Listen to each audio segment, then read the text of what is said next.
What is up, everybody? Happy Monday. Welcome to another episode of the College GameTime podcast. I'm your host, Trey Smith, and y'all know how Mondays go. I got to jump right into it because we had an action-packed weekend, and I have officially coined what we're going to call the Monday segment, the Monday show. Shout out to Coach Wally Rigg on Twitter, aka at SageDaddy0. He's the one who came up with this name. I saw it and I went, that's it. So what we're officially going to coin Mondays is the Monday Mow Down. The Monday Mow Down, where we go through all the games, we talk about them, we break them down, and kind of come off the coma, the college football coma. I'm sure we were all in on Saturday. Had a lot of action with the American Athletic Conference. I think we learned some about some teams. Learned a lot, actually, and we're going to get into it. But before we hit the Saturday slate, AP Top 25, the G5 has representation in the top 25 with Fresno State coming in at the 25th ranked team in the country. I'm going to tell you right now, Fresno State is good. Okay, I caught a good part of the late game on Saturday when they put it on, I believe it was Kent State. They got a squad. Air Force also got votes, and then Tulane also got votes. Those were the other G5 teams and programs that got votes for the top 25. Basically, here's what this means, right? Why is this relevant? Because it all comes down to that NY6 bowl bid at the end of the season, which starting next year, that will be a playoff spot. Fresno State's in the driver's seat right now. They control their own destiny. If they win out, which is not going to be easy for them to do, they've got some big games coming up. They're at Wyoming, I think, in a couple of weeks. And it's not going to be easy. But if they were able to, they're in. They control their own destiny at this point. There is not another G5 team. Well, there's one. But I still don't think they would jump Fresno State if Fresno State wins out, and that's Georgia State. The only reason why I say Georgia State is because they have a game at Death Valley in Baton Rouge later on this season against LSU. If by some miracle they were to win that and finish undefeated, they would have a strong case. I just don't know if their overall strength of schedule, even with that win, maybe so though. That might be the only team right now that could leapfrog Fresno but that's like a huge if. Like, I don't see any way they go in and beat LSU at LSU. And I think that game might be in November. I'd have to look. But bottom line is, Fresno, I mean, they control their own destiny. Any teams from the American Conference, with the exception of Tulane, is going to need some significant help, meaning multiple losses. Whether that be Fresno State, whether that be Air Force. I think Tulane's the only team that if they were to win out, which I think they could, especially if Michael Pratt stays healthy, with their loss to Ole Miss, if you look back at that Ole Miss game, they controlled probably 60% of that game with their backup. I think they would have a strong case for a NY6 game. I still think Fresno's got to drop one, though. In order for that to happen. But that's kind of a quick update on the NY6 bowl bid for 2023. All right, Monday Mow Down. Let's get it going. SMU TCU in the game for the Iron Skillet. I'm telling you right now, I was so disappointed in this game. I was very disappointed in just SMU's overall preparation, their effort. For this to be a rivalry game, quite frankly, I thought what TCU did to SMU is what SMU was going to do to TCU. I was a little scared to say it all week last week. I was kind of hinting around it. And then in the end, I finally just said, well, I think SMU wins, but it'll be close because it's a rivalry game. But in my gut, man, I thought SMU was going to come out with the same fire TCU came out with and did to them what ended up happening to SMU. Just the management of that game, the preparation, just felt like it was atrocious. You know, I was thinking about the old Barry Switzer quote, the one Harbaugh used on Ryan Day about some are born on third base and think they hit a triple. You know, for these SMU players and staff, man, you got to understand, just because your boosters are paying for you to be on third base, that doesn't mean you get to act like you hit a triple. I'm fine with the fans doing it and being excited about the future and the outlook of where the program is headed. That's fine. But like, you still have games to play. You still have a season to play right now. And I just feel like what we got out of SMU on Saturday was unacceptable, period. Especially as a team that I felt like is primed to be a premier football program in the AAC this year. Look, I get it. It was still a Power 5 matchup. It was a Power 5 opponent, but technically SMU, I mean, you're about to be Power 5. So that frustrated me. As I said last week, though, in my show where I talked about this ain't the 80s, you know, there might have to be some other changes that happen with that SMU program, because I'm telling you, all that booster money is going to start flowing in, and what you don't want to become is the Texas A&M of the ACC. So here's my bold prediction while we're here. I'm going to just throw this out there, because I said something on Twitter over the weekend, and I was dead serious when I said it. But here's how I predict this plays out. I think Rhett Lashley, they finish their season, whatever they get this year, probably going to win 7 or 8 games, typical SMU. Next year, he'll transition. Coach Lashley will transition SMU into the ACC. It will probably be a tough year.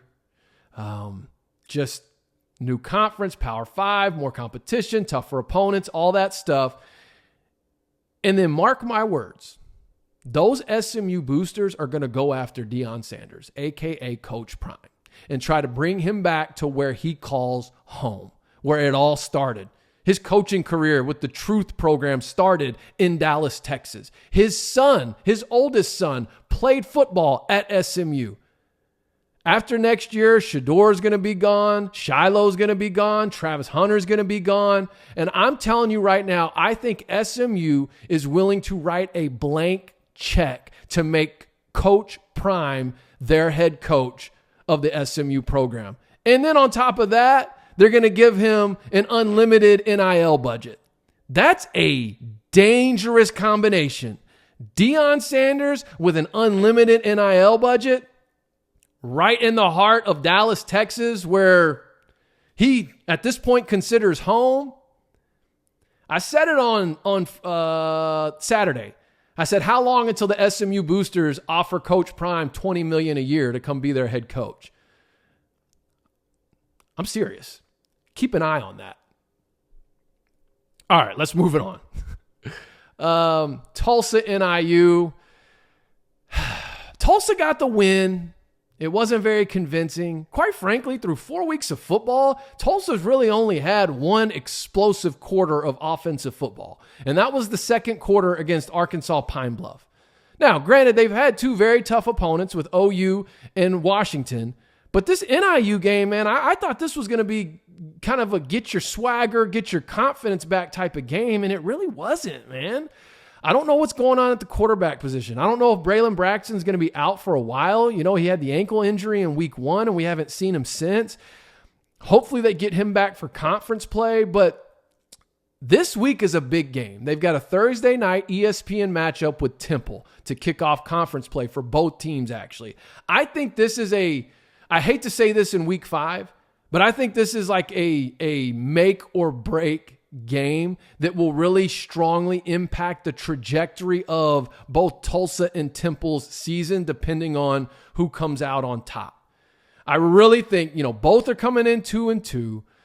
Both have taken some pretty good beatings in 2 of their non-conference games, and then both have had a convincing win and then a not so convincing win.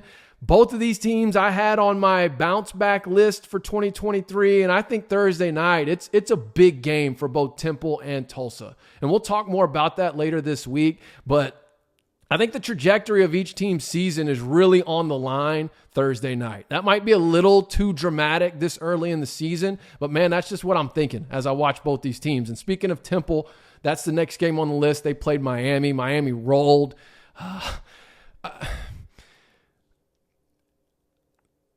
I'm not going to say I'm surprised, right? Like, Miami did what they were supposed to do in that game. I did expect Temple to be a little more competitive than what they were, But that front five, man, that offensive line, I've been saying it all year. Like, they concern me. And if the play there doesn't improve, that impacts so much else of the offense, from the run game, from EJ Warner, from just all of that. So I think the thing that's concerning me about Temple right now is they don't appear to be a team that's taking a step forward from a season ago. I'm not going to say they're taking a step back, because last year, they were 3-9, but I just have yet to see a team that's really taken a step forward. They kind of look like, I don't know, like the same bunch as what they were, and including some key players that you were expecting to take a big step forward, and they just haven't yet. But again, let me digress. We're 4 weeks in. It's week 5. Conference play is about to start. I don't want to put too much emphasis on the past 4 weeks, but I do still think that this upcoming Thursday night matchup between Temple and Tulsa is a big game for both teams. Now, and to be fair with Temple as well, like, I don't want to overreact too much. Okay, they lost to two good Power 5 teams. Rutgers, they played Michigan pretty well for most of that game, the number 2 team in the country. Miami, they throttled A&M, and they look like they might make some noise in the ACC this year. So I don't want to just harp on them too bad for those losses. And then even that Akron win, which I think initially you were thinking Temple needs to go in and win this a little more convincingly. Well, Akron almost just beat Indiana, a Power 5 Big Ten team. They went to like 4 overtimes. In fact, they had them, and then Indiana made a little bit of a comeback there at the end. And anyways, Akron ended up winning. I think Akron missed the game-winning field goal is what it was. It was a chip shot, and they missed it, went into overtime, and Indiana got them. So that Akron win, being as close as it was for Temple, like that doesn't seem so bad now. But new season starts Thursday for both Temple and Tulsa, and I'm really curious about that game because, like I said, I think whichever of those teams is set to have a bounce-back season, I think the trajectory of that will be determined Thursday night. All right, let me keep it moving. FAU, Illinois. Listen, if you watched Friday's show, you know that what I said about this game in my preview for FAU, Illinois, that is exactly how it played out. I said Illinois was a winnable game for FAU. Illinois was beatable. FAU could go in and get a road Power 5 win, but it would come down to one element: the middle 8. Last 4 minutes of the first half and the first 4 minutes of the second half. That's what came back to bite them against Ohio. And I said I could see this game playing out similar to the Ohio game if FAU doesn't tighten up the middle 8. Well, you know what happened in this game? FAU jumped out to a 10-0 lead. In fact, their backup quarterback, Daniel Richardson, I don't know if I even mentioned this last week, but Casey Thompson is out for the season, unfortunately. The injury bug got him again. But Daniel Richardson came in, the backup quarterback, and he plays. He's fine. I think he'll be just fine for FAU. They jump out to a 10-0 lead. In the last 2 minutes of the first half, Illinois scores a touchdown, and in the first 4 minutes of the second half, Illinois scores a touchdown. And Illinois ends up winning by a touchdown, or whatever it was. I think it was it 24-17, 23-17, something like that. So the middle 8, that's what came back to get them, and that's exactly what I said on Friday. It's disappointing because I think FAU has the talent to beat teams like Illinois and Ohio. But, hey, it's Herman's first season. I'm going to let him continue to work out those kinks, let him get into conference play. I still think FAU is going to be okay. I still think they're going to be a team to compete with, and they're definitely going to be a tough out as we get deeper into conference play. But that's FAU, Illinois. So go back and listen to Friday's show. I said that's exactly what I said. All right, UTSA, Tennessee. It went about how we expected, or at least how I expected. I talked about that on Friday. I was like, look, I think where UTSA's looked most successful offensively this year doesn't seem to be a good strategy against a team like Tennessee. Tennessee rolled. If I'm UTSA at this point, lick your wounds, pick yourself up, dust yourself off, go into the bye week, get healthy, And then let's see if you can make some noise down the stretch in conference play. I'm not ready to give up on UTSA, even with that loss to Army, the close loss to Houston, and then the just pounding they took to Tennessee. I still think they can be a competitive team in conference play. They just got to figure a couple of things out, and most importantly, they got to get healthy. Now, one of the bright spots from the Tennessee game was quarterback Owen McCown. I always want to say McNown, but McCown. Owen McCown, Colorado transfer, son of 20-year NFL vet Josh McCown, came in and threw 2 touchdowns in the third quarter. Is he the future? Is he who the Roadrunners look to post Frank Harris? Does UTSA go to the portal for a QB in the spring? We don't know. I'm not sure, but I would say that was a bright spot, seeing him come in. But it's always easier when you're down 30 plus to come in and make noise and get everybody all excited. And it's like, well, it's a little bit different when the game's 0-0. But UTSA, they have a bye week. They need to take advantage of that and get ready for conference play. All right. The game of the week, in my opinion. Literally, while the whole world was watching Oregon and Colorado, and I had it on one of my screens, but the game I was locked into was USF Rice. This game was 2 teams battling. I mean, the only disappointing, and I put this on Twitter, the only disappointment of this game was the crowd, man. USF, what is up? Go support your team, man. Like, this was a very good competitive game through really probably, 3.5 quarters until USF started to run away with it? You saw physicality. You saw kids playing hard. You saw offensive creativity. You saw guys making plays. I mean, everything you want out of a football game, out of a college football game, you got in this USF Rice game. And it was my game of the week. Heck of a game, back and forth, 2 teams competing. Byron Brown, AAC Offensive Player of the Week. I mean, this kid has improved. I mean, he's making marginal improvements week after week. And I wouldn't be shocked if, as we get deeper into the season, if the growth and the strides that he's taking become a little more exponential, meaning we see more improvement, magnified improvement from one week to the next. And if that happens, man, we're going to have to lift the ceiling a little higher for what this USF team can do this season. Now, I'm not ready to just like crown them anything just yet for a couple of reasons. The first one being,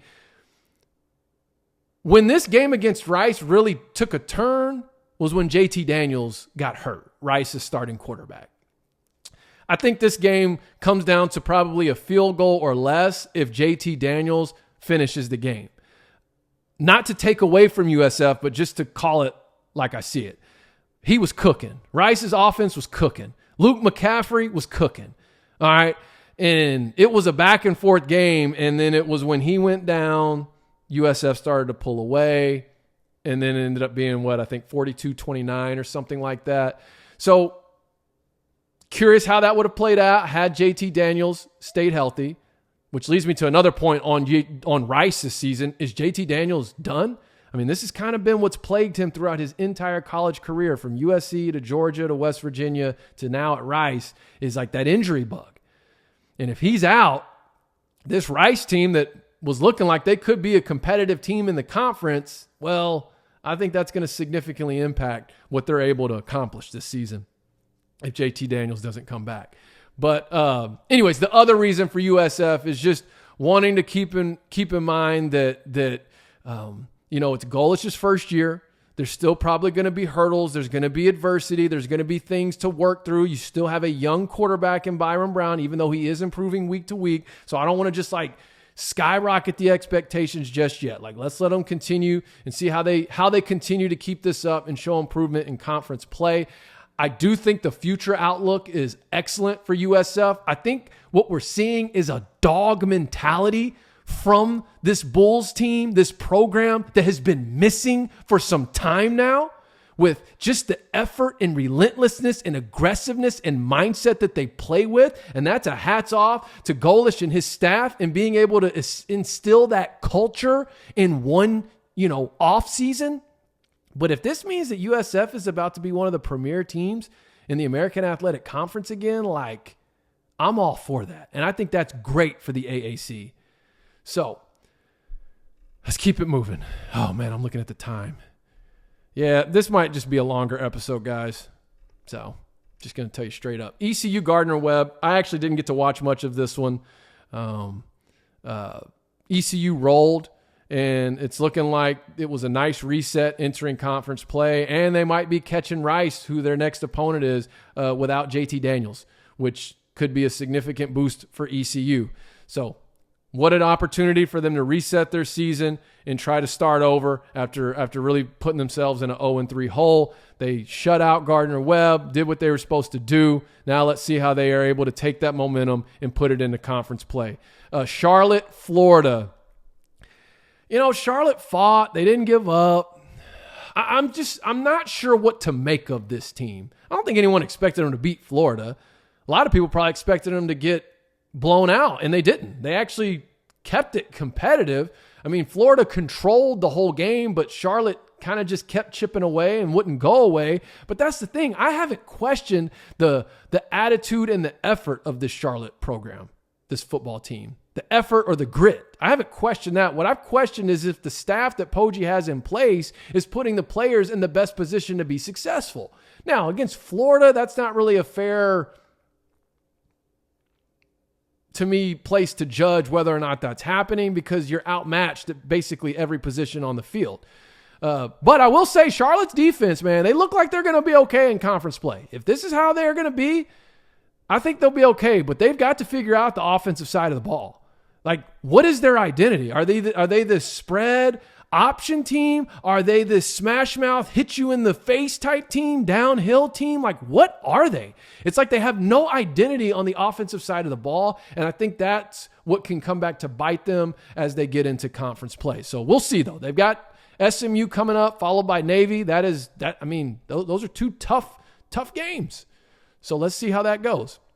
Moving on, we got Tulane, Nicholls State, Tulane, man, they rolled. Michael Pratt is back. I think if he stays healthy, this is the conference champion.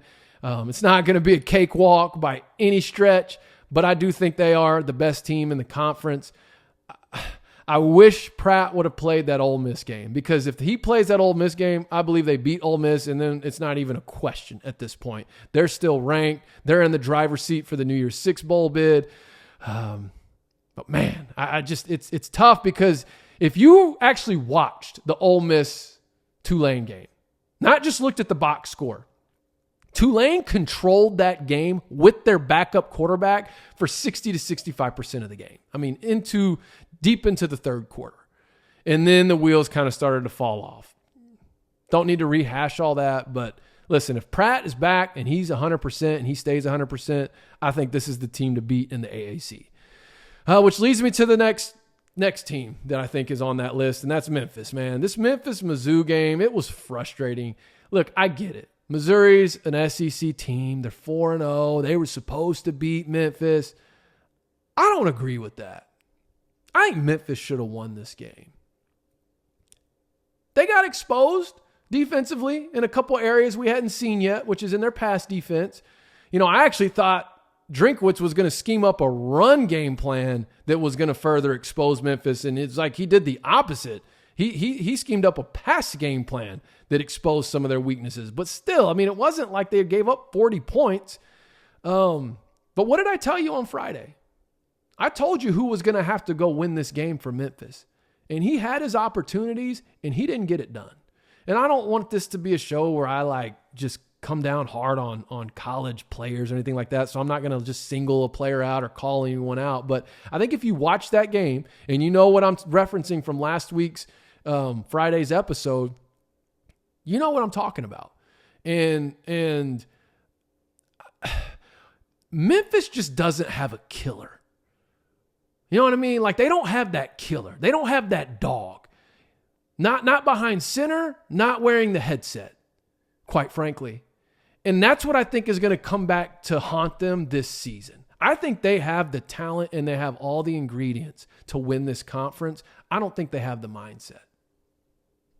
I really don't. And I'm not trying to overreact based off this Missouri game, but this Missouri game was their first real test. And it was a test that, I think they should have won, even though they were the underdog. Like, I feel like they should have won that game. And I think that some of the things that got exposed in this game, other teams in the American Conference will also be able to expose. And I'm going to throw something at you right now, Memphis fans, because I said this back in week 0 when I was doing the Notre Dame Navy live stream watch party. And somehow we were talking about the conference and all that. And I said, you know who Memphis needs to hire as their head coach is a guy like Bobby Petrino. And I know he's kind of a polarized figure in college football, but he would reinstill the mindset and the scheme needed for Memphis to do, to maximize their potential, similar to what Mike Norvell did. Heck, I had Ryan Mallett, may he rest in peace. I had him on this channel a little over a year ago talking about Bobby Petrino and that mindset that he instills and the genius of game planning that he puts into it. And I don't know, man. I'm sure it'll probably, if Memphis, not saying they will, not even saying that's warranted at this point. I'm over speculating right now, but I'm just saying what I feel like Memphis is missing, a guy like Petrino could instill.